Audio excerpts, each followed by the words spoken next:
Hi friends, good morning. சின்னவங்கலேருந்து பெரியவங்க வரைக்கும் ரொம்ப உடலுக்கு ரொம்ப நல்லதுங்க. இது குளிர்ச்சி தரும். அதுவும் இல்லாத முளைக்கட்டிய பச்சை பயிறு புரோட்டீன் இருக்குது. இதில் நார்ச்சத்து நிறைய இருக்குங்க. இது சாப்பிட்டா ரொம்ப ஹெல்த்துக்கு ரொம்ப நல்லதுங்க. அதுக்காகவே நான் முளைக்கட்டிய பச்சை பயிறு நான் 2 நாள் ப்ராசஸ்ங்க. இது முளைக்கட்டி நான் வச்சுருக்கேன், ஊற வச்சு எல்லாம் பண்ணி வச்சுருக்கேன் ரெடியாக. இதை நான் வச்சுட்டேன். இதுக்கு வேக வச்சுக்கிறதுக்காக நான் ஒரு சட்டி வச்சுருக்கேன். அந்த சட்டியில் தண்ணி வச்சுட்டு அந்த தண்ணி கொதிக்கும் போது நம்ம அந்த முளைக்கட்டிய பச்சை பயிறு இதில் போட்டு நம்ம ஒரு 3/4 வாசிக்கு நம்ம வேக வச்சுக்கலாம். அதுக்குள்ளே நான் ஒரு பேன் வச்சுட்டேன். அந்த பேனில் நம்ம மசாலாவை கொஞ்சம் வதக்கிக்கலாம். எண்ணெய் ஊற்றிக்கிறேன்.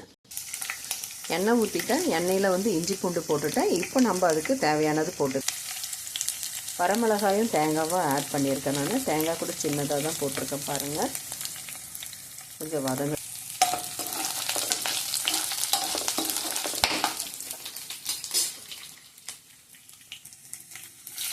வெங்காயம் போட்டுக்கிறேன்.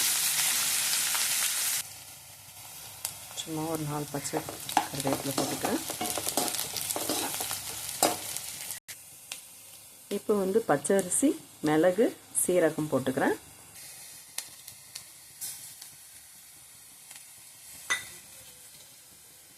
பச்சரிசி, மிளகு, சீரகம்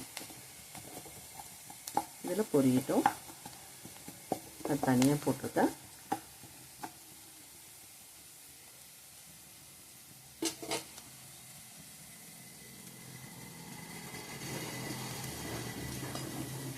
எவ்வளோ அழகாக பொரிஞ்சிருக்கு பாருங்கள். அந்த மிளகு, சீரகம், அந்த பச்சரிசி இந்த மாதிரி வரி போடணும். பச்சரிசி எதுக்காக நம்ம போடணும்?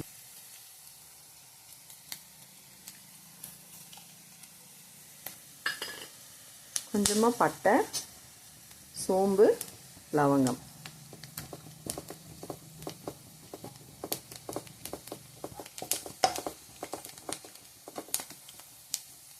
நல்லா கலரி விட்டுடலாம்.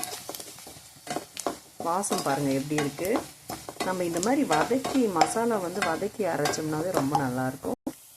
தேவையான அளவு மல்லித்தூள் போட்டுக்கலாம். இது நான் வீட்லேயே அரைச்சது.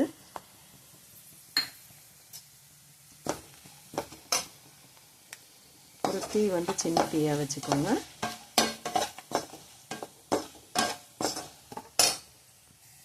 இப்போ மஞ்சள் தூள் ஆட் பண்ணிக்கிறேன். கொஞ்சம் ஆற விட்டுடலாம். இதை ஆற விட்டு நம்ம மிக்சியில் கிரைண்ட் பண்ணிக்கலாம். தண்ணி கொதிக்குது. இதில் நாம் பச்சைப்பயிறு, முளைக்கட்டிய பச்சைப்பயிறு போட்டுக்கலாம்.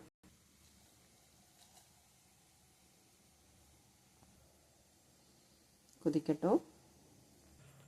இந்த பச்சை பயிரும் நான் இப்போ கொஞ்சம் வெந்திருந்ததை அது இதில் கொஞ்சம் ஆட் பண்ணிக்கினேன். ஏன்னா இதில் அரைக்கும் போது ரொம்ப நல்லாயிருக்கும். அதுக்காக நல்லா வெந்திருக்கு பாருங்கள். பார்க்குறதுக்கே ரொம்ப நல்லாயிருக்கு.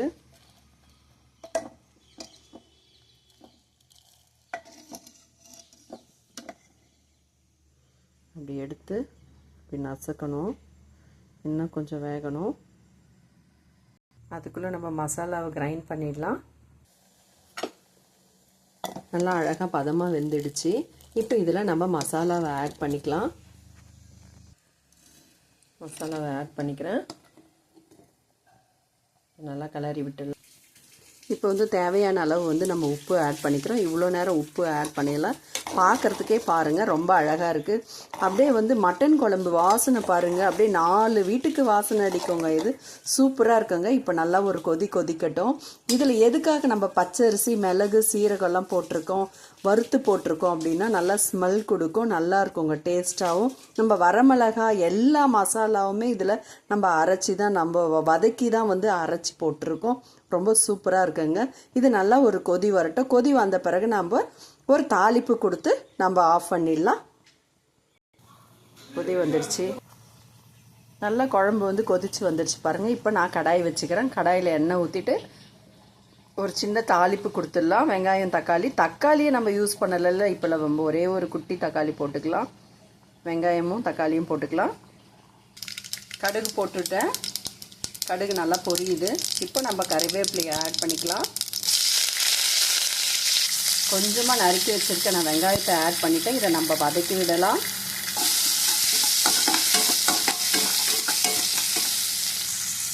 இப்போ நான் வந்து தக்காளி ஆட் பண்ணிட்டேன். நல்லா வதங்கட்டும். நல்லா வதங்கணும், பச்சை வாசனை போகிற அளவுக்கு வதங்கணும். நல்லா வதங்கிடுச்சு பாருங்கள். இப்போ நம்ம இதை குழம்புல ஆட் பண்ணிக்கலாம். பாருங்கள், குழம்பு ரொம்ப சூப்பராக இருக்குது பார்க்குறதுக்கே.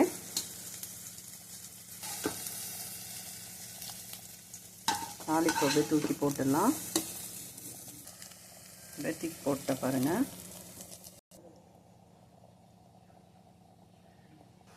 போட்டுட்டேன். இப்போ நம்ம கொத்தமல்லி ஆட் பண்ணிக்கலாம். குழம்பு பாருங்கள், பார்க்குறதுக்கு ரொம்ப அழகாக இருக்குது. சாதத்துக்கு, இட்லி, தோசைக்கு, பூரிக்கு, சப்பாத்திக்கு எல்லாத்துக்குமே சூப்பராக இருக்குங்க. இது வந்து கெடவே கெடாதுங்க. இது மண்சட்டியில் செய்யறது ரொம்ப நல்லாயிருக்கும். இது நம்ம வந்து சாயங்காலத்தில் வந்து நம்ம வந்து கொதிக்க வைப்போம் இல்லையா, இது கொதிக்க கூட வைக்க தேவையில்லைங்க. இது அப்படியே மறுநாள் வரைக்கும் கெடவே கெடாது. ஏன்னா நம்ம வறுத்து அரைச்சி போட்டிருக்கோம் இல்லையா, மசாலாலாம் சூப்பராக இருக்குங்க. வாசனையே பாருங்கள், ரொம்ப நல்லாயிருக்கும். நல்லா 4 வீட்டுக்கு மனமாக என்னடா இவங்க காலையிலேயே கறி குழம்பு வாசனை அடிக்குது அப்படின்னு நினைப்பாங்க. ரொம்ப நல்லா இருக்குங்க சாப்பிட்றதுக்கு. இப்போ நம்ம கொத்தமல்லியை போட்டுக்கலாம்.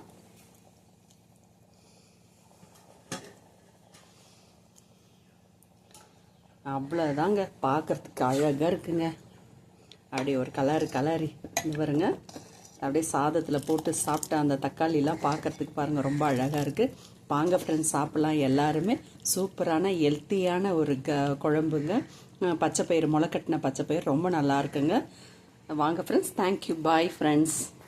தேங்க்யூ.